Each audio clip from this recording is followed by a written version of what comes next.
లోపల ఈరోజు sarpanch candidate counting జరుగుతున్నప్పుడు నేను కౌంటింగ్ ఏజెంట్గా లోపల కూర్చోవడం జరిగింది. వార్డుల కౌంటింగ్ అవుతున్నప్పుడు 8 వార్డులల్లో పూర్తిగా 7 వార్డులు అన్నీ కూడా మంచి మెజార్టీతో మనం తెలుసుకున్నాం. ఒకటో వార్డు, మూడో వార్డు, రెండో వార్డు, మూడో వార్డు, 4వ వార్డు తప్ప అన్ని మూడో వార్డు మాత్రం ఓడిపోవడం జరిగింది. మనం తర్వాత అప్పటికి వార్డుల కౌంటింగ్ పూర్తి అయ్యేటప్పటికి మనకు 80 ఓట్ల మెజార్టీ ఉండే. తర్వాత ఈ కౌంటింగ్ నడుస్తున్నప్పుడు లోపల మనం అబ్జెక్షన్ పెట్టిన 3 ఓట్లని వాళ్ళకి యాడ్ చేసినారు. వాళ్ళు అబ్జెక్షన్ 2 ఓట్లని మన దాంట్లో తీసేసినారు. అంటే మొత్తం 5 ఓట్లు మొత్తము వాళ్ళు నెంబర్ని తీసేసేసి వాళ్ళకేమో 3 కలిపినారు, మనకేమో 2 తీసేసినారు.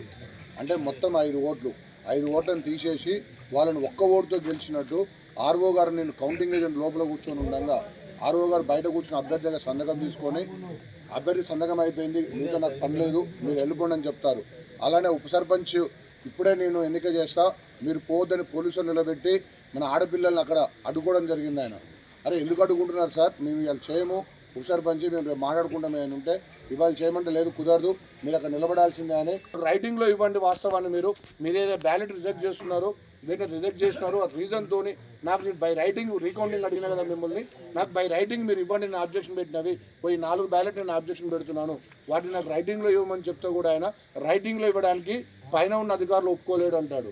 ఆయన పైన ఉన్న అధికారులు అసలు ఈ ఓటు యాక్సెప్ట్ చేయమని చెప్పినారు సార్ అని చెప్తాడు. అసలు బ్యాలెట్ని ఫోటో తీయడానికి ఎవ్వరికి హక్కు లేదు. మరి ఈయన పై అధికారికి ఆ బ్యాలెట్ ఫోటోని ఎలా పంపినాడో మరి ఆయన విజ్ఞత వదిలిపెడుతున్నాను నేను. ఒక బ్యాలెట్ పేపర్ని ఓటర్ ఓటేసినాక దాన్ని ఫోటో తీస్తే క్రైమ్. మరి ఆయన పై అధికారికి ఎలా చూపించినారు సార్ అంటే ఆయన దగ్గర సమాధానం లేదు, నీళ్ళు నమ్ముతాడు. నేను చెప్పినాడని బట్టి పై ఆఫీసర్ చెప్తున్నాడు సార్ అంటాడు.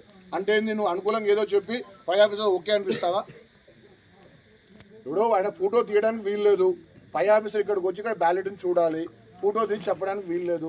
ఆయన ఫోటో తీసి పెట్టి అడిగి ఉండొచ్చు, ఆయన ఫోటో తీయడం కూడా క్రైమే. పై ఆఫీసర్ ఇక్కడ పిలిపియాలి, ఇక్కడ సమాధానం అడగాలి, మన ముందు చెప్పాలి. మనం సాటిస్ఫై అయితే ఓడిపోతే ఓడిపోయినాం, అది ఇక్కడ మ్యాటర్ కాదు. మనం గట్టిగా ఫైటింగ్ ఇచ్చినాం, కష్టపడ్డాం, అందరికీ 7 వార్డులు గెలిచినాం, మంచిగా మొత్తం అందరు వార్డు మెంబర్లు మనోళ్ళే ఉన్నారు, అది ఇబ్బంది కాదు నాకు. కానీ ఆయన ఏదైతే ఆయన నా ఇష్టం వచ్చింది చేస్తా అంటాడో, లేకపోతే ఏదైతే 3 ఓట్లు వాళ్ళకి కలిపినాడో, మన 2 ఓట్లు తీసేసినాడో దాని మీద మన పోరాటం.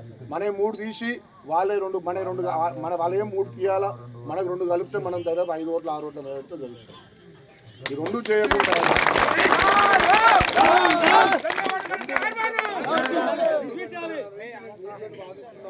నా ఏ ఒక్క క్వశ్చన్కి ఆయన దగ్గర సమాధానం లేదు. నేను 2 గంటల నుంచి మాట్లాడుతున్నాను. నేను మాట్లాడుతుంటే ఆఫీసర్లు అక్కడ ఉన్న 10 మంది నాతో మాట్లాడతారు. సార్ మీరెందుకు మాట్లాడుతున్నారంటే ఆర్ఓ గారు ఇష్టం అంటారు. మరి ఆర్ఓ గారు మాట్లాడారంటే మళ్ళీ వీళ్ళందరూ 10 మంది నాతో ఒకళ్ళు తీసుకుని నాతో మాట్లాడుతుంటారు. మరి ఏం జరుగుతుందో నాకు అర్థం కావట్లేదు. అక్కడ ఈ ఆఫీసర్లు ఇక్కడికి వచ్చిన ఆఫీసర్లు మరి ఏం చేయడానికి వచ్చినా నాకు తెలియదు, ఆ ఒక్కళ్ళతో ఎందుకు తీసుకుంటున్నా నాకు తెలియదు. ఇక్కడ ఎందుకు ఇక్కడ వీళ్ళది అభ్యర్థి సంతకము కౌంటింగ్ పూర్తి కాకముందే అభ్యర్థి సంతకం ఎలా పెట్టించుకున్నారు? ఇప్పుడు కౌంటింగ్ ఏజెంట్ లోపల ఉన్నాడు, లా ప్రకారం కౌంటింగ్ ఏజెంట్ లోపల ఉన్నప్పుడు కౌంటింగ్ ఏజెంట్ సిగ్నేచర్ తీసుకోవాలి. కన్ఫర్మేషన్ పైన కౌంటింగ్ ఏజెంట్ సిగ్నేచర్ తీసుకోవాలి. కౌంటింగ్ ఏజెంట్ సిగ్నేచర్ తీసుకోకుండా ఆయన కేవలం బయట అభ్యర్థి సంతకం తీసుకొని ఇప్పుడు వాళ్ళు అవతల అభ్యర్థి గెలిచినట్టు ప్రకటించడానికి ప్రయత్నం చేస్తున్నాడు. ఆయన ప్రయత్నం చేయడం కాదు, నేను చేస్తా, మీరేం చేసుకుంటారో చేసుకోరి, కావాలంటే పై ఆఫీసర్ గారికి పోరి, లేదా కోర్టుకు వెళ్ళి. సార్ నేను కోర్టుకు వెళ్ళాలంటే నాకు ఏదో ఒక ఆధారం ఇవ్వండి సార్, మరి మీరు రిజెక్ట్ చేసినట్టే నేను ఇవ్వడానికి లేదంటాడు. ఇప్పుడు ఆయన డిసిషన్ ఆయన తీసుకుంటాడు, ఆధారం ఏమంటే ఏనంటాడు, మాట్లాడమంటే మాట్లాడనంటాడు, మీరు అప్పీల్ చేసుకోండి అంటాడు. అంటే మీరు బరిబత్తలు పోయి అక్కడ ఆఫీసర్ ముందర కూర్చోండి, వాడు ఏం చెప్తాడు ఏంటంటున్నాడు ఆయన. ఇప్పుడు ఎంతవరకు కరెక్టో మనకు తెలియదు. మనం కూర్చున్నాం, మనకు ఆధారం అని ఇవ్వాలా, లేదా మళ్ళీ రీకౌంటింగ్ ఏం చేయాలా, లేదా కూర్చోబెట్టి అన్ని బ్యాలెట్లు ఎలా ఉండా అన్ని మీడియం పెట్టండి, అక్కడ అన్ని మీడియం ముందర కౌంట్ చేయండి. ఒకవేళ మేము ఓడిపోతే ఇక్కడి నుంచి వెళ్ళిపోతాం.